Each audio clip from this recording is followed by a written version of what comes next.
छोड़ गन।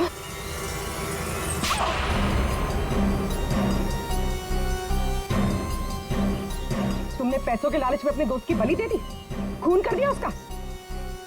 ये गलत है।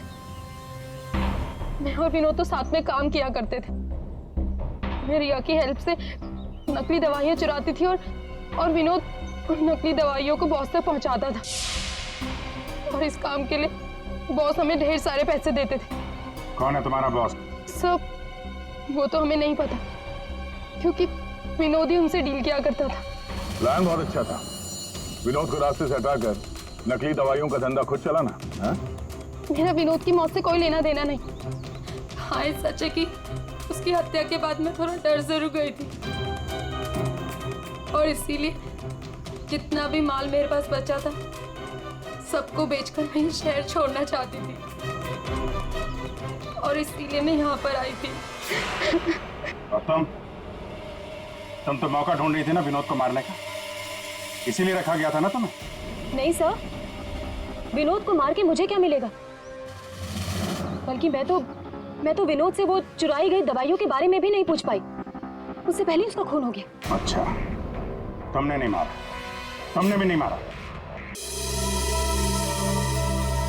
आपने हमें यहाँ क्यों बुलाया सर? क्योंकि आप सबके पास विनोद को मारने का एक कारण है, और उसके लिए आप विनोद का खून कर सकते हैं।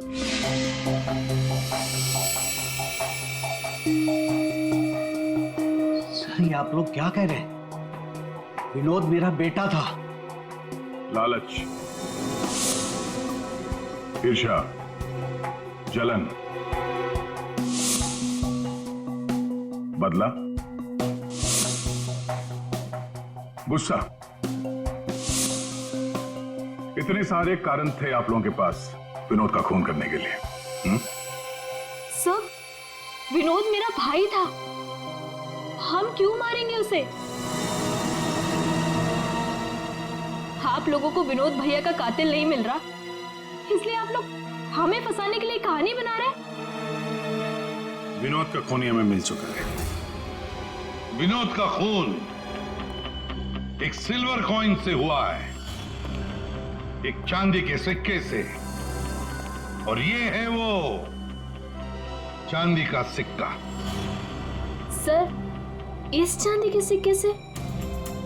इससे कोई किसी को कैसे मार सकता है? जी हाँ, हमें भी यही लगता था कि एक चांदी के सिक्के से कोई किसी की जान कैसे ले सकता है, लेकिन हमारे फोरेंसिक सर्जन डॉक्टर साळुंखे, उन्होंने जब इसे अच्छी तरह से देखा तो उन्हें मिला इस कॉइन के अंदर एक छोटा सा छेद, और उस छेद के अंदर था एक बॉम्ब।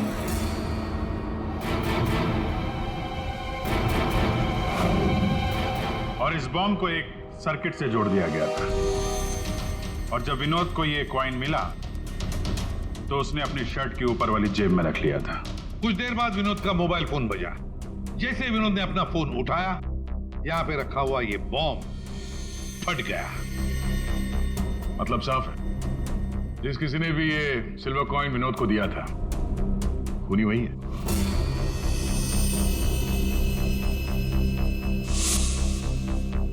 किसने दिया होगा ये कॉइन? सर, कौन है खूनी? खूनी आप सब में से कोई एक है। वैसे भी यहां पे जितने लोग मौजूद हैं, आप सबको विनोद जानता भी तो था।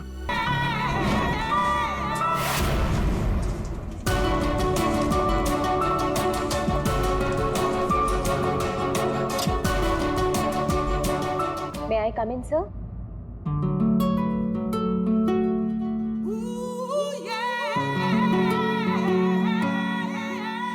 Yes, come in. Good morning sir. Very good morning. आप सर, आपने मुझे इंटरव्यू के लिए बुलाया था। अरे हाँ, याद आया। Please have a seat. बैठिए ना, आइए प्लीज बैठिए। Thank you sir.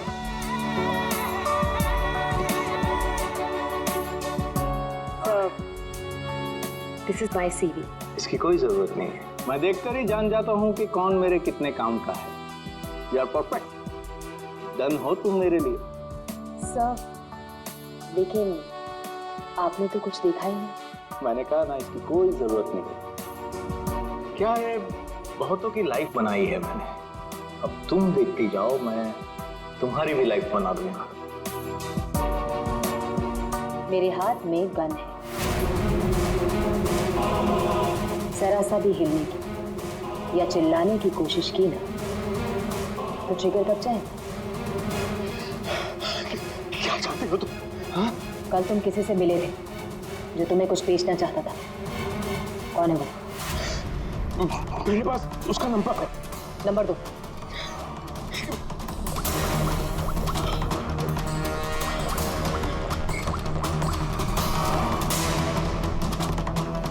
तो विनोद नाम है इसका।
हो गया ये, मुझे किसी भी हाल में विनोद को ढूंढना ही होगा।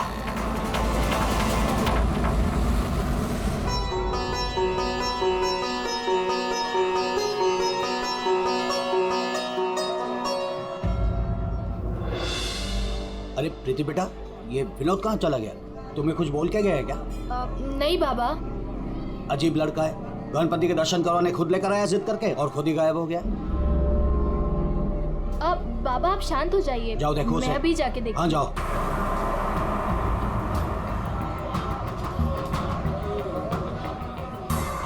ये फोन भी नहीं उठा रहे हैं।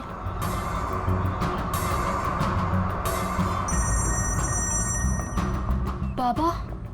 हेलो प्रीति, अरे बेटा कहाँ हो तुम? हाँ मैं घर तक आई हूँ, विनोद भैया को लेने, बस 2 मिनट में उन्हें लेकर आ रही हूँ। बेटा देखो आरती का वक्त हो रहा है, तुम विनोद को लेकर जल्दी आ जाओ। भैया।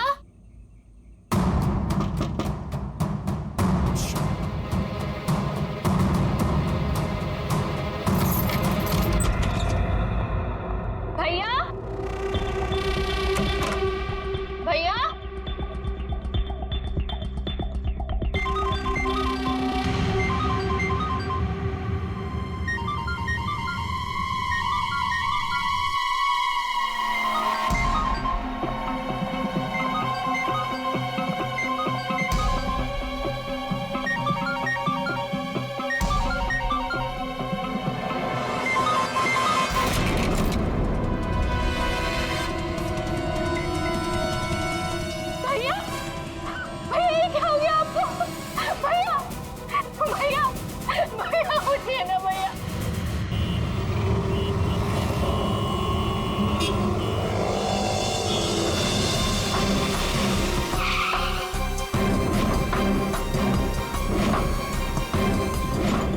आप सब लोग गणपति दर्शन के लिए पंडाल गए थे, जहां से विनोद ने आप में से किसी को कुछ बताया नहीं और वहां से चला गया। जी। अच्छा, आप लोगों में से किसी ने विनोद को वहां पंडाल में किसी से बात करते हुए देखा था? जी नहीं सर, हम लोगों को तो पता भी नहीं चला कि भैया अचानक से कहाँ चले गए। 3 महीने पहले ही उसे बहुत ही अच्छी जगह नौकरी मिली थी, बहुत खुश था वो। कह रहा था बाबा अभी आप चिंता मत करो, मैं हूं ना। सर क्या हो गया ये? विनोद का तो किसी ने खून कर दिया। अब मुझे वो सच्चाई कौन बताएगा जो सिर्फ विनोद ही बता सकता था।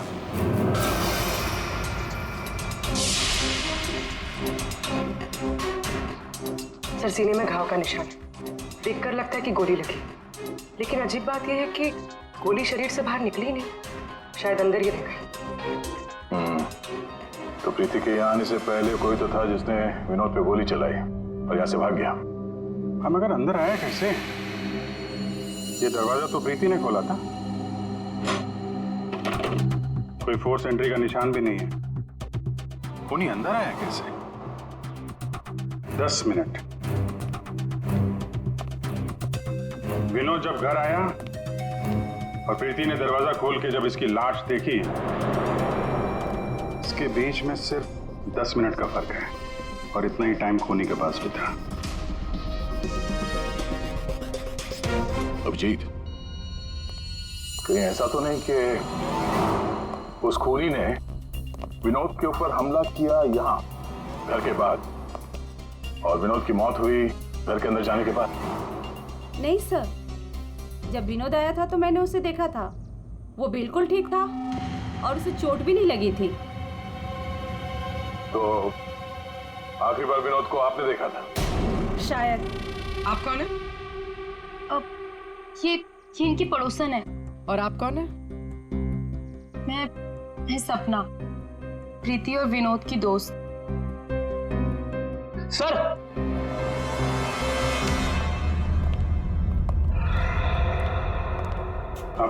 मुझे पता चल गया यहाँ पे क्या हुआ है।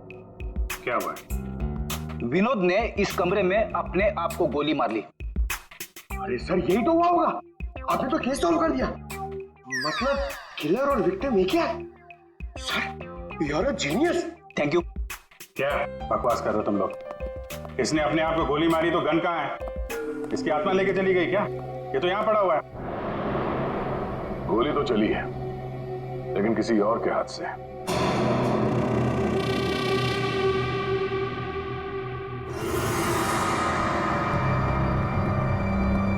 इसकी उंगली तो चली हुई है।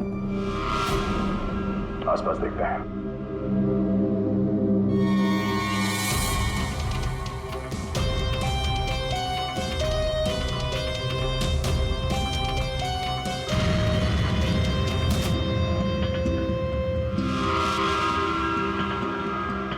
चली हुई थी।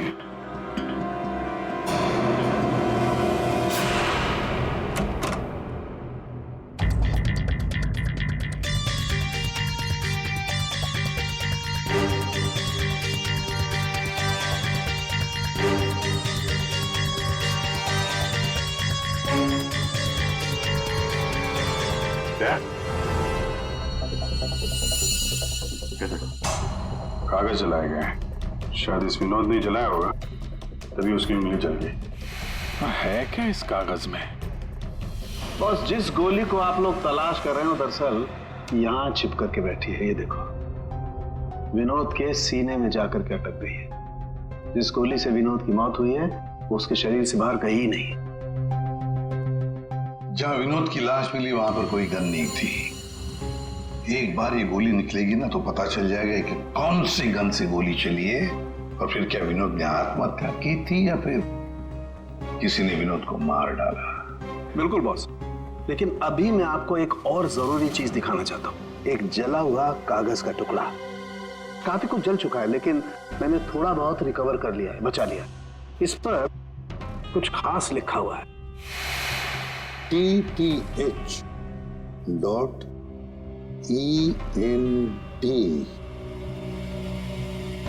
क्या हो सकता है सर ये?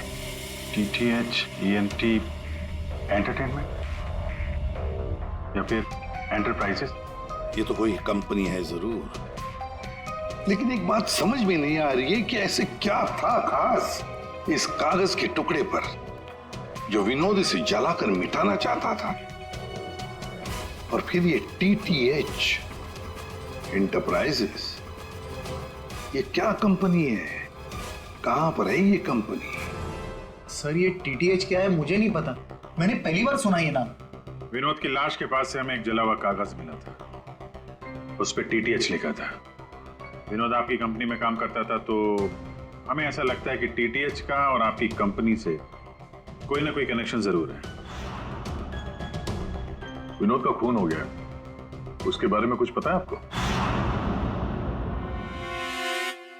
देखिए सर मैं सर एक सेकंड सर, मैं बताता हूँ आपको।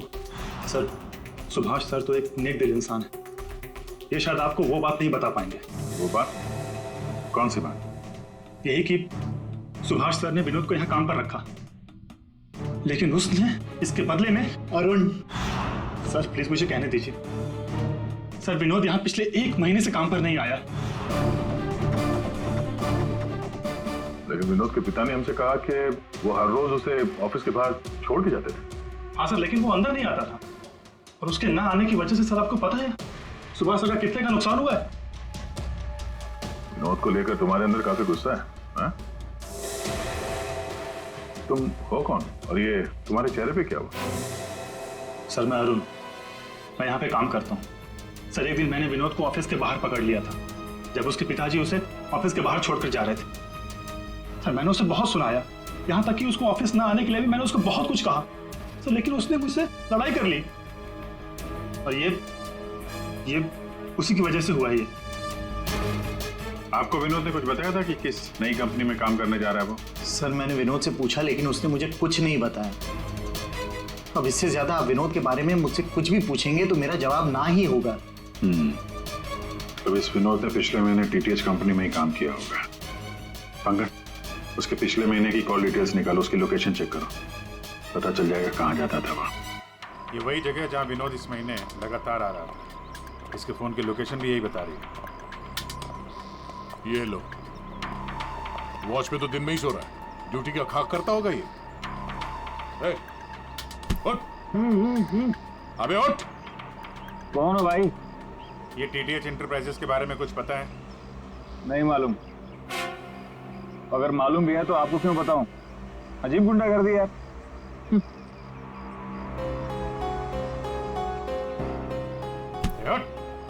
क्या है? सीआईडी से हम लोग। उठ। Sorry sir. ड्यूटी के वक्त सोता है? सॉरी सर, गलती हो गई सर। सर ये टीटीएच का ऑफिस इसी बिल्डिंग में। इसे पहचानते हो? साहब ये तो विनोद साहब हैं, ये टीटीएच कंपनी में काम करते हैं। कौन कौन काम करता है इस ऑफिस में? साहब और लोगों को तो नहीं पता, विनोद साहब को आते जाते देखा है मैंने।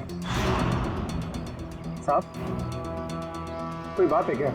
कल एक मैडम आई थी, विनोद साहब के बारे में पूछताछ कर रही थी, और आज आप लोग आए हैं। कौन? क्या नाम है, कुछ मालूम है? हमने उनका नाम तो नहीं पूछा, लेकिन मैडम बहुत सुंदर थी। अच्छा, उस सुंदर मैम साहब का स्केच बनवा सकते हो? हाँ सर। पंकज, स्केच आर्टिस्ट को बुलवा। विनोद साहब की ऑफिस का डुप्लीकेट चाबी तो होगी ना तुम्हारे पास? हाँ सर। लो। ड्यूटी के वक्त सोना नहीं, समझे? अब नहीं सोऊंगा साहब। ये गार्ड कुछ अजीब सा बिहेव कर रहा था।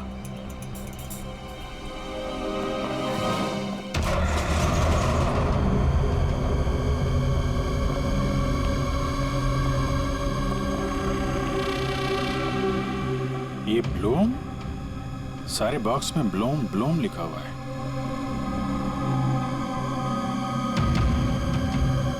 है क्या इस बॉक्स में?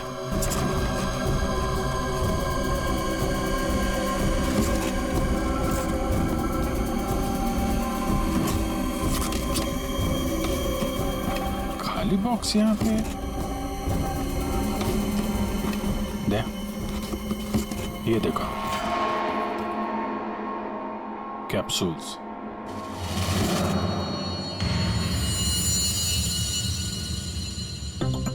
कहीं ये विनोद मेडिसिन वगैरह तो नहीं सप्लाई करता था? ये भी खाली है। खाली? अब ये क्या चक्कर है? कैप्सूल्स खाली, बॉक्सेस खाली, ऑफिस खाली। तो ये विनोद यहाँ करने क्या आता था? सर ये देखिए, ये लेटर है। टीटीएच, ये तो ठीक वैसा ही लेटर हेड है जैसे विनोद ने अपने घर में जलाया था। लगता है उसने उस पर कुछ लिखा होगा, उसके बाद जला दिया। क्या चल रहा है यहाँ पे?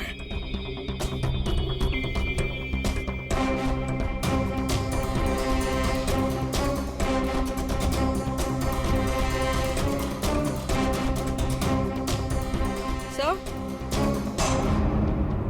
हाँ पूर्वी, सर ये देखिए, इसके अंदर कुछ छुपा कर रखा है। क्या निकालो? देखो ऑन होता है क्या? ऑन करो। ये तो किसी जगह का सीसीटीवी फुटेज है। लाइव है यार ये तो।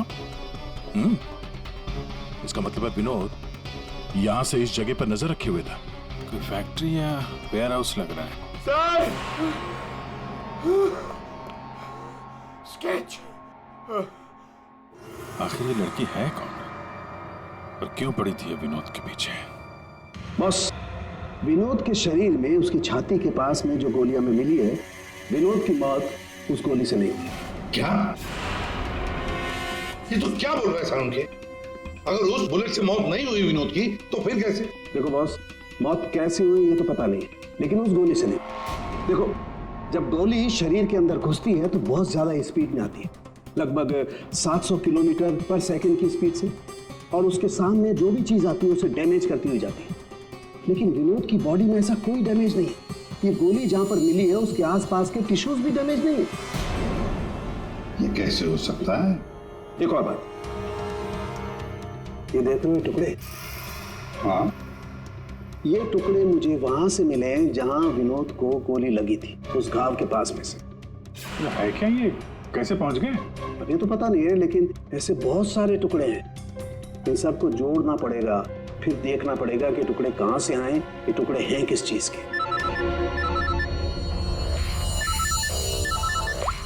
हेलो, क्या? सर मेरी बच्ची, मेरी बेटी सर।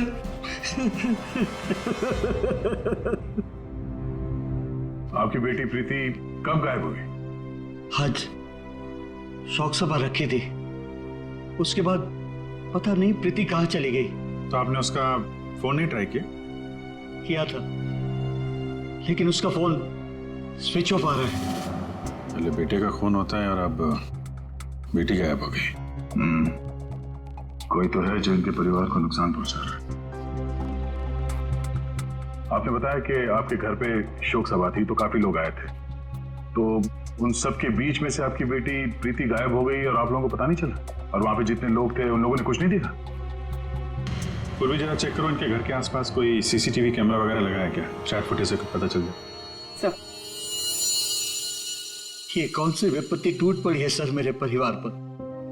पहले मेरे बच्चे का खून हो गया और अब मेरी बच्ची नहीं मिल रही है सर, मेरी बच्ची। देखिए, हमें ये पता चला है कि आपका बेटा विनोद अंधेरी के एक ऑफिस में भी काम करता था। वहां क्या काम करता था आपको मालूम है? अंधेरी? नहीं सर, आप लोगों को जरूर कोई गलतफहमी हो रही है। विनोद का ऑफिस तो बांद्रा में था और वो वहीं पर जाता था काम के लिए।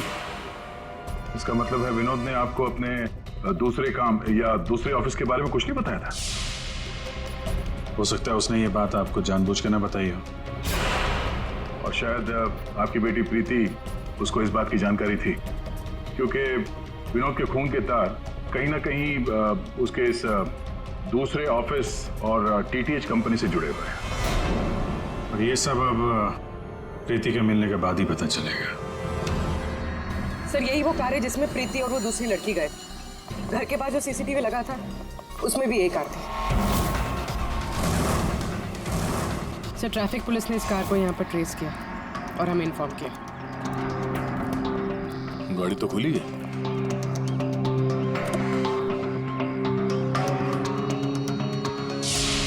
ओह नो, डैशबोर्ड पे खून है। सर, हो सकता है प्रीति के साथ हाथापाई हुई हो और ये खून उसी का हो। बड़ी अजीब जगह है सर। हो सकता है कि प्रीति को यहीं कहीं आसपास रखा हो।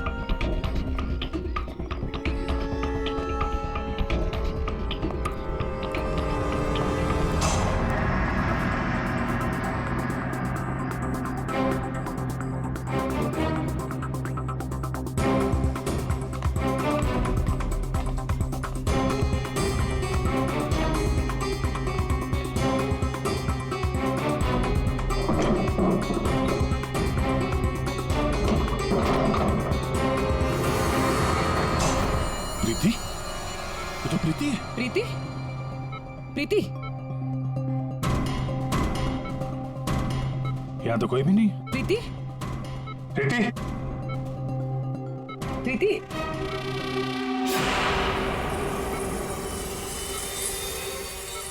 वैसे कोई नशीली दवाई दी गई है जिसकी वजह से इसकी हालत है।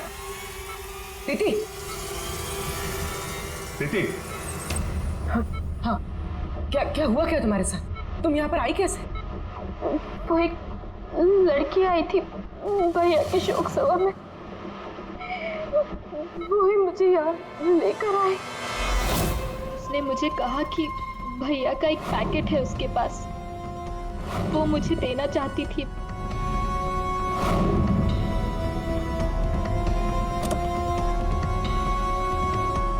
वो पीछे रखा है।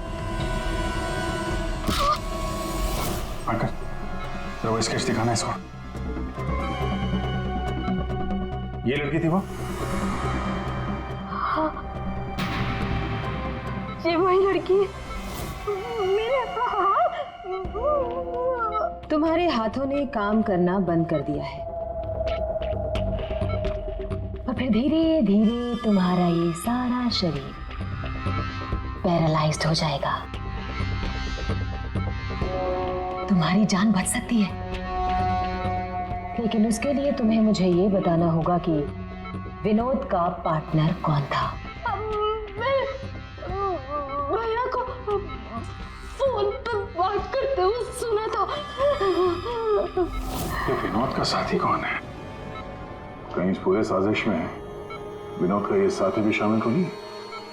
अब वो औरत विनोद के पार्टनर को क्यों ढूंढ रही थी?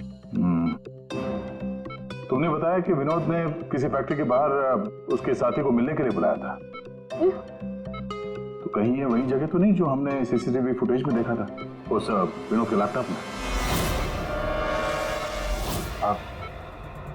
जब विनोद उस आदमी से फोन पे बात कर रहा था तो तुमने कुछ सुना था? कुछ याद आता है? कोई नाम, कोई जगह का नाम? हाँ, कोरेगांव का नाम लिया था। कोरेगांव। पंकज, सीसीटीवी फुटेज में जो जगह देखी थी हमने वो कोरेगांव में हो सकता है, ढूंढो। फैक्ट्री, ये लड़की और अब विनोद का साथी, केस तो उलझता ही जा रहा है। एक बार उस जगह के बारे में पता चल जाए अपने आप सुलझ जाएगी। पूर्वी, इसको हॉस्पिटल ले जाओ। सर, ये केस तो काफी टेढ़ा है। एक के बाद एक नए चेहरे सामने आ रहे हैं। असली खूनी कौन है इसका तो पता ही नहीं चल रहा। पहले इस विनोद का खून कर दिया जाता है, वो भी एक बंद घर के अंदर। ना कोई गवाह, ना कोई सबूत। इस विनोद के बारे में पता करते हैं तो यह पता चलता है कि वो एक नहीं, दो नौकरियां करता है और इसके घर वालों को उसके बारे में कुछ नहीं पता। और ये अपने दूसरे ऑफिस से किसी फैक्ट्री पर नजर रख रहा था।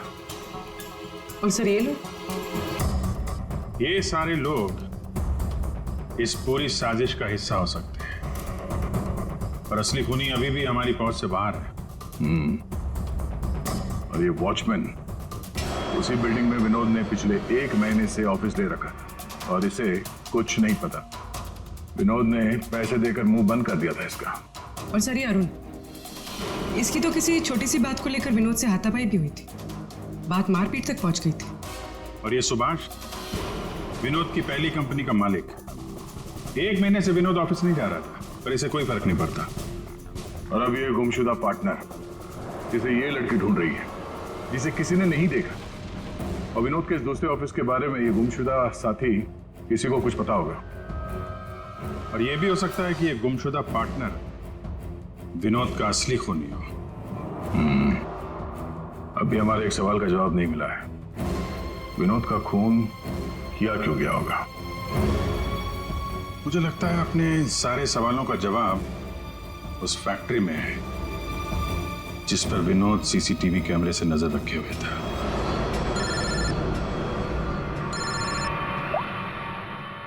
हाँ पंकज, क्या फैक्ट्री का पता चल गया? ग्रेट।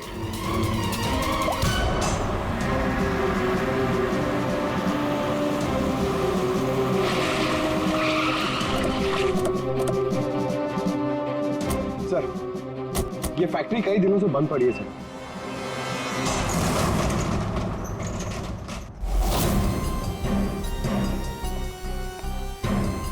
नो एंट्री का बोर्ड, तो कैमरा यहीं कहीं होगा, इधर होगा। ये रहा। ब्लूम?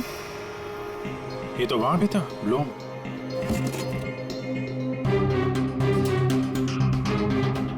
सर ये तो वही कैप्सूल्स है जो हमें विनोद के ऑफिस में दिखे थे।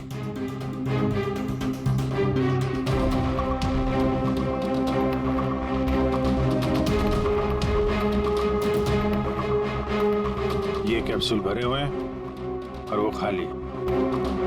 मतलब ये कैप्सूल यहां से वहां चक्कर काट रहे हैं। ये बॉक्सेस यहाँ पे आगे पीछे क्यों रखे हुए? जरा हटाओ इसे।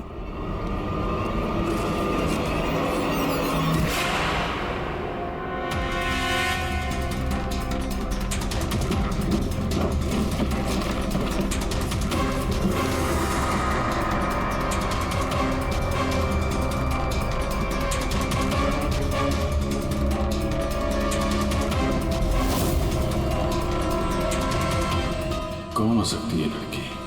कहीं ये विनोद की पार्टनर तो नहीं? उस लड़की की मौत 48 घंटे पहले हुई है, सारुण के साहब ने बताया। गोली मारी है उसे। आखिर उस फैक्ट्री में से है क्या कि विनोद 24 घंटे उसमें नजर रखता था और अब इस लड़की की लाश मिलती है हमें वहां से, और वो दवाइयों की कैप्सूल अभी तक पता नहीं चला कि कैप्सूल के अंदर था क्या। सर उन कैप्सूल्स में जो पाउडर मिला है, कहीं ये सब उसके लिए तो नहीं हो रहा? मगर सिर्फ एक पाउडर के लिए कोई किसी की जान क्यों ले ले? ऐसा क्या है खास उस पाउडर में? पाउडर में क्या है वो तो बहुत जल्द पता चल जाएगा। एसीपी साहब जमे हुए हैं सारुण के साहब की लैब में।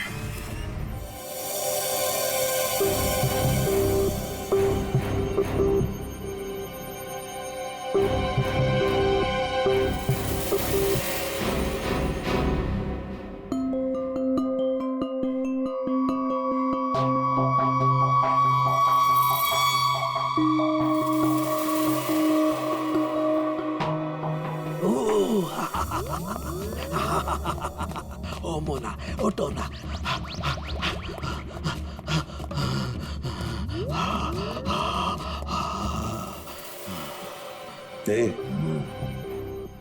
सारुण के क्या हुआ बे?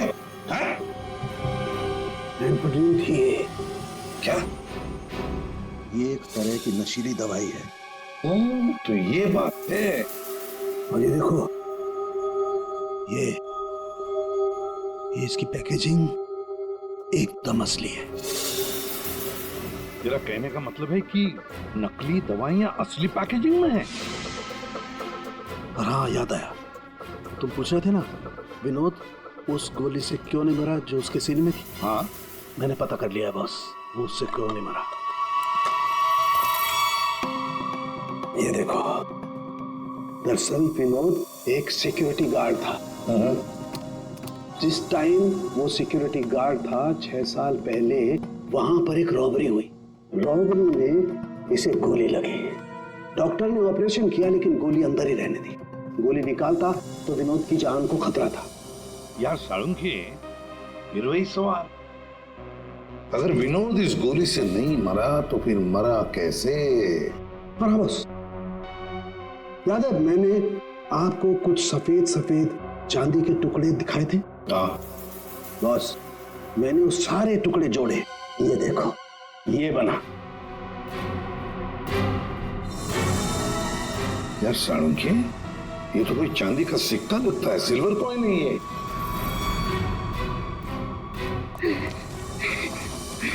बच गया।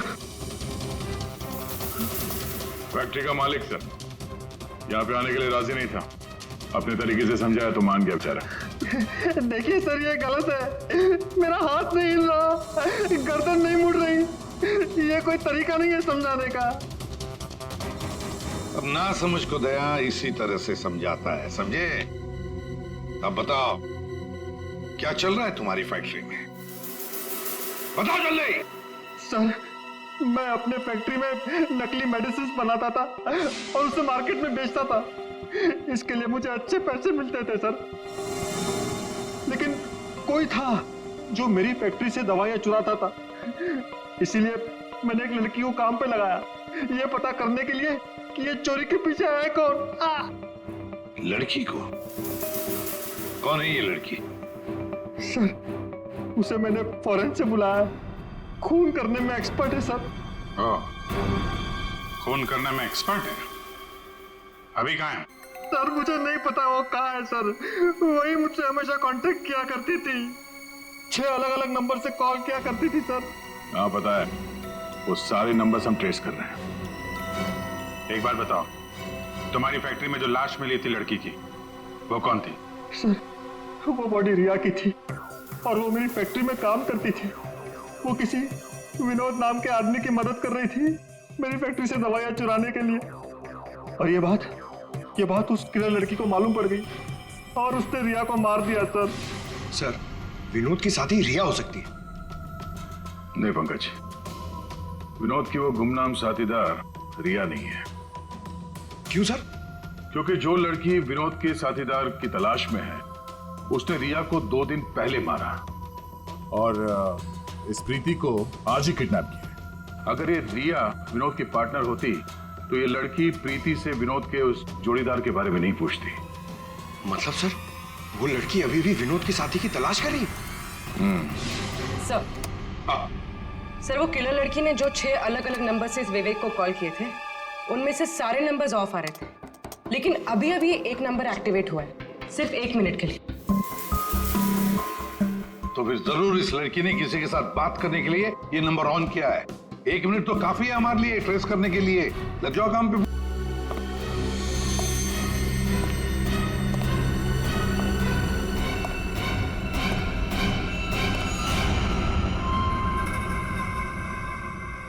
क्या बात है सर, आपने मुझे बुलाया? अरे सुभाष जी, आइए आइए आइए, आपका ही वेट कर रहे थे हम लोग। क्या केस जरा उलझ गया है, आपकी थोड़ी मदद चाहिए थी। हमारे पास कुछ है जो शायद हमें लगता है कि आपका है, और ये है वो चीज।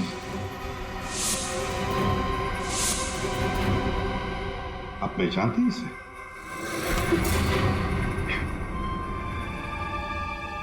विनोद को तो तुमने ये सिल्वर कॉइन गिफ्ट किया, रिटर्न गिफ्ट भी ले जाओ।